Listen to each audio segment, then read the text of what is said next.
நான் அடிக்கடி கூறும் 2 பைசாக்களை உன் கையில் பத்திரமாக வைத்துக்கொள். அது உன்னை என்றும் பாதுகாக்கும். நம்பிக்கையும் பொறுமையும் தான் அந்த 2 பைசாக்கள். பொறுமையாக இரு என்பது அடிமையாக இருப்பதல்ல, அமைதியாக இருப்பதும் அல்ல. விருப்பத்திற்கு மாறான விஷயங்களை எதிர்கொள்ள நேரிடும் போது அதை சகித்து கொள்கின்ற தன்மைக்குத்தான் பொறுமை என பெயர். என்ன நடந்தாலும் நான் பொறுமையாக இருந்து உன்னிடம் முறையிடுவேன் என்று மட்டும் சொல்லிக்கொள். அவ்வித பொறுமையை வளர்க்க என்னிடம் பிரார்த்தனை செய். இது உன் மன வலிமையை அதிகமாக்கி சகலத்தையும் கொண்டு வந்து சேர்க்கும். தன்னம்பிக்கை வளர 2 விஷயங்கள் மட்டும்தான் தேவை. தைரியம் அதில் முதலாவது. இதை கடைபிடித்தால் எந்த வேலையும் சுலபமாக முடியும். அஞ்சாமை, வாழ்வு, அச்சம், மரணம் என்பதை நீ அறிய மாட்டாயா? துணிவே வாழ்வின் துணை என்பது உனக்கு தெரியாதா? அதனால் முதலில் தைரியத்தை வளர்த்துக்கொள். அது கடவுளை உனக்குள் அழைத்து வந்து அமர வைக்கும். அடுத்து, சுயநலமின்மை இருந்தால் எந்த ஒன்றும் இன்பமாக தெரியும். சுகமும் துக்கமும் உன்னை நெருங்காது. தீமைகள் வந்தால் அது நம்மை பக்குவப்படுத்த வந்தது என நினைத்து அதை ஏற்று தீர்க்கும் முயற்சியிலேயே பக்குவப்பட்டு கொள்ளும். தோல்வி என நினைத்து கொண்டு காலத்தை கடத்தாதே. இனி அந்த வார்த்தை உன் வாயில் இருக்காது. ஆம் குழந்தையே, நீ ஜெயிக்கப் போகிறாய். அதுவும் என் ஆசையோடு நீ ஜெயிக்கப் போகிறாய். சந்தோஷப்படு. உன் விடியலுக்காக காத்திருக்காமல் மற்றவர்களின் விடியலுக்காக துணையாக இருக்கிறாய். உன்னை அவமதிப்பவரை கண்டு ஒருபோதும் விரக்தியடையாமல் இருக்கும் நீ அவர்களே அதிர்ச்சியடையும் அளவுக்கு அசாதாரண சக்தியோடு வளர்ந்து அவர்கள் முன் வந்து நிற்பாய். கண்மணியே, என் கருணை பார்வை உன்மீதே எப்போதும் இருக்கிறது. பயமின்றி உன் இலக்குகளை நோக்கி நீ போய்கொண்டே இரு. சிருஷ்டியின் எந்த மூலைக்கு வேண்டுமானாலும் நீ போ. கிட்டவோ எட்டவோ 7 கடல் தாண்டியோ நீ செல்.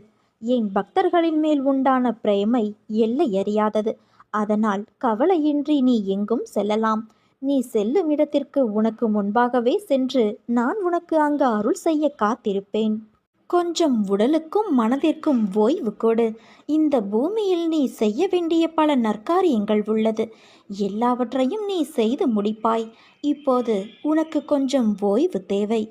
ஓய்வு நேரத்தில் எந்தவித உபகரணங்களின் துணையின்றி நீ மட்டும் அமைதியாக ஓரிடத்தில் அமர்ந்து உனக்குள் வரும் எண்ணங்களை ஒரு 3ஆம் மனிதன் போல வேடிக்கை பார்.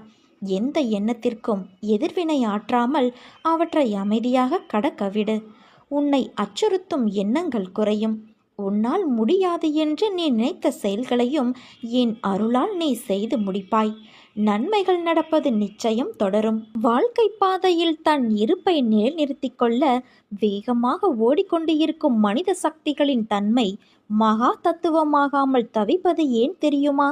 நாம் எதை யாருக்காக செய்கின்றோம் என்ற விழிப்புணர்வு இல்லாமைத்தான். மனித மனம் அனைத்தும் வேகமாக நடக்க வேண்டும் என்று ஏங்குகிறது. எழுவது முதல் படுப்பது வரை நாம் உருவாக்கியுள்ள தன்மைகளுக்காக வேகமாக ஓடுகின்றோம். ஓடாமல் நின்றுவிட்டால் தோற்றுவிடுவோமோ என்ற அச்சம். இந்த அச்சத்தின் உச்சம் நம்மை சுற்றி பல இன்னல்களை உருவாக்கி அதற்குள் உன்னை சிக்க வைத்து வேடிக்கை காட்டுகிறது. இந்த வேடிக்கைதான் பல வாடிக்கையாளர்களை உருவாக்கி உயிர்ப்போடு மக்கள் உலவுவது போல மாயையை ஏற்படுத்தியுள்ளது என்பதை உணர்ந்திடத்தான் முடியுமா? எவ்வாறு இக வாழ்க்கையில் வேகமாக ஓடுகின்றனரோ அதே தன்மையை ஜெகத்தை அடைவதற்கு கையாண்டால் உச்சிக்குழி தரிசனம் கிட்ட முடியும் அல்லவா? அது எட்டா தொலைவில்தானே செல்லும். மனிதனுக்குள் எழுந்த இந்த வேகத்தீயை தணிக்க துரித ஆன்மீகம் கடைவிரித்து காத்து கொண்டிருக்கிறது. இங்கே வந்தால் உன்னுடைய பிரச்சனைக்கு தீர்வு கிடைத்துவிடும். குறிப்பிட்ட நாளுக்குள் நீ உன் உயர் ஞானத்தை அடைந்திட முடியும். நெற்றிக்கண்ணை திறந்து முக்காலம் அறியும் ரகசியத்தை கற்றுக்கொள் என்று அழைப்பு உன் ஒவ்வொருவரையும் நோக்கி குவிந்திருக்கும். எதை தின்றால் நாம் பித்தம் தெளியும் என்ற எண்ணத்தில் ஓடுபவர்களுக்கு அனைத்தும் சிறப்பானதே. ஆனால் ஆத்ம தரிசனத்தின் ஆணிவேர் எங்கிருக்கிறது தெரியுமா? எவ்விடத்தில் ஓட்டத்தை துவங்கினாயோ அங்கே மறைப்பொருளாக்கப்பட்டுள்ளது. ஒரே ஒரு முறை திரும்பி பார்த்தாலே அதுவே தன்னை உனக்கு காட்டும். 24 மணி நேரத்தில் ஒரு அரை மணி நேரம் உன் உடல், மனம், புத்தி எப்படி இயங்குகிறது? அது நலமாக இருக்கிறதா அந்த கணம் நாம் உயிர்ப்போடு குடும்ப சூழலை அணைத்திருக்கின்றோமா என்பதை உணர்வது அவசியமாகின்றது. அவசியமானதை வசியமாக்கும் தந்திரம் இந்த மனித எந்திரத்திற்கு மட்டுமே உண்டு. எனக்கு நேரமே இல்லை, இத்தனையையும் படிப்பதற்கு பொறுமையும் இல்லை என்று நழுவி செல்லும் மனநிலை எழுந்தால் நாம் நமது ஆத்ம சக்தியின் அழைப்பை தவறவிட்டவர்களாவோம். படிக்கும்போது நீங்கள் படிப்பது இல்லை, ஐம்புலன்களையும் ஒடுக்கி உங்கள் ஆத்மா படிக்கிறது. நம் உடலை வளர்க்க உணவிடுவது போல ஆத்மாவை எழுப்ப இறையின் வார்த்தைகளை படிப்பதும் உள்வாங்குவதும் அடிப்படையான தன்மை. இறையின் அதிர்வு கனலாக வெளிவர இடைவெளியை உருவாக்கும் அஸ்திரம் இதுதான். நிலையற்ற ஒரு வருமானத்தில் நடத்தக்கூடிய வாழ்க்கையில் உனக்கு இருக்கும் மச்சத்தால் ஒரு நிலையான வருமானமோ அல்லது கூடுதலான வருமானமோ கிடைத்தால் உனக்கு உதவியாக இருக்கும் என்று நினைத்து நீ சில முயற்சிகளை எடுக்கிறாய். அது நிச்சயம் வெற்றியை தரும். நீ கேட்ட பணம் உன் கைகளில் வந்து சேரும். உன்னுடைய நேர்மறையான முயற்சிகள் நிச்சயம் வெற்றி தரும். நிறை செல்வம் பெற்று நீ வாழ நான் உன்னை ஆசிர்வதிக்கிறேன் குழந்தையே. மனம் தூய்மையாக இருந்தால் எதை கண்டும் பயப்பட தேவையிருக்காது. கவலைப்படுவதால் மனதின் ஆற்றலும் உயிரின் சக்தியும் வீணாகிறது. எதிலும் அளவறிந்து வாழ பழகினால் சிக்கலுக்கு இடம் இருக்காதுதானே. எதுவும் நிலையில்லாத இந்த பிரபஞ்சத்தில் உன் கவலைகளும் கூட நிரந்தரம் கிடையாது. காலத்தோடு கரைந்து போகும் கவலைகளை நினைத்து விலைமதிப்பற்ற நேரத்தை வீணாக்காதே. கோடிகள் கொட்டி கொடுத்தாலும் ஓடும் காலத்தை நிறுத்த முடியாது. காலம் யாருக்காகவும் காத்திருப்பது இல்லை. எவ்வளவு கவலைப்பட்டாலும் கடந்த காலத்தை மாற்ற முடியாது. நடந்து முடிந்ததை நினைக்காமல் நடக்கப் போவதை பார். ஓடிக்கொண்டு இருக்கும் உன் வாழ்வின் இன்று என்ற பொக்கிஷம் இப்போது உன் கைகளில் உள்ளது. அதை வாழ்ந்து தீர்த்துவிடு. உண்மையை பேசு. பிறருக்கு தீமை செய்யும் உண்மையை பேசாதே.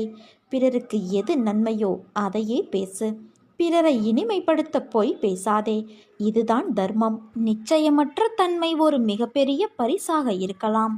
அது நம்மை பிரம்மாண்டமான நம் குணத்தை செம்மைப்படுத்துகிறது. நம் நம்பிக்கையை பலப்படுத்துகிறது. அதை தழுவிக்கொள். நம்மையோ அல்லது நமது திறமைகளையோ குறைத்து மதிப்பிடாதே. பிழைகள் நாம் இருக்கும் இடத்திலிருந்து நாம் இருக்க விரும்பும் இடத்திற்கு அழைத்துச் செல்லும் படிக்கற்கள். வேதனையையும் துன்பத்தையும் வெல்லும் ஆற்றல் நம்மிடம் உள்ளது. உயிரோடு இருப்பதன் அர்த்தம் அதுதான். நம் வாழ்க்கையில் விஷயங்கள் சேராத போது கழிக்கத் தொடங்கு. உன் தற்போதைய வாழ்க்கையிலும் அதற்கு அப்பாலும் தெய்வீக பிரசன்னத்தால் ஆசிர்வதிக்கப்படு.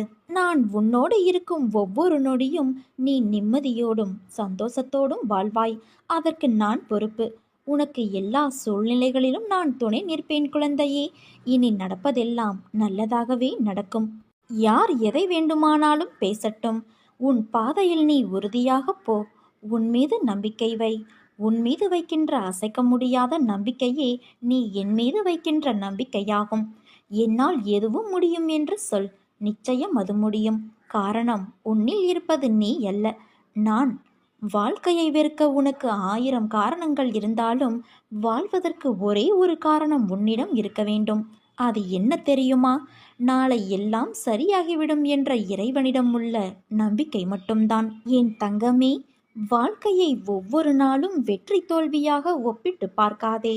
வாழ்க்கையை ஒவ்வொரு நாளும் முழுதாக வாழ பழகு. வெற்றி என்பது தானாக வந்து சேர்ந்து கொள்ளும். வாழ்வதற்காக பிறவி எடுத்து வந்துள்ளாய். முழு மனதோடு நாட்களை வாழ்ந்து கடமைகளை செய்து கொண்டு வா. கவலைகள் பிரச்சனைகள் வரும் என்பதற்காக வாழ்க்கையை வாழாமல் தவிர்க்க முடியாது பிள்ளையே. உன் மனம் எதையாவது ஒப்பிட்டு பார்த்து உனக்கு வேற்றுமையை காட்டும். ஆனால் உன் வாழ்வில் நான் இருக்கும்போது எந்த துன்பமும் வராது. நேர்மறை எண்ணங்களை ஒருபோதும் கைவிடாதே. நல்லதே நடக்கும். உனக்காக யாரும் இல்லை என்று வருந்தாதே குழந்தையே. உனக்கு எந்தவித சந்தேகமும் வேண்டாம். நான் உன்னை விட்டு பிரிய மாட்டேன். என் திசைக்கு திரும்பும் யாரையும் சோகம் தொடக்கூட செய்யாது. உனக்கு என்ன தேவையோ அதை என்னிடம் தெளிவாகவும் தீர்க்கமாகவும் கேள். என்னை பற்றிய எண்ணங்களில் உன் மனம் நிலையாக இருக்க வேண்டும். எவன் அகங்காரத்தை அழித்துவிட்டு நன்றி நிறைந்த மனதோடு என் மீது தன் பாரத்தை போடுகிறானோ அவனுடைய படகு கரை சேர்ந்துவிடும்.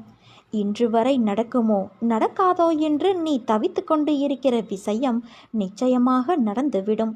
பல நாட்களாக வைக்கப்படும் என்னுடைய வேண்டுதல் தாமதமாகி தாமதமாகி இன்றைய தினத்திற்கு வந்துவிட்டது.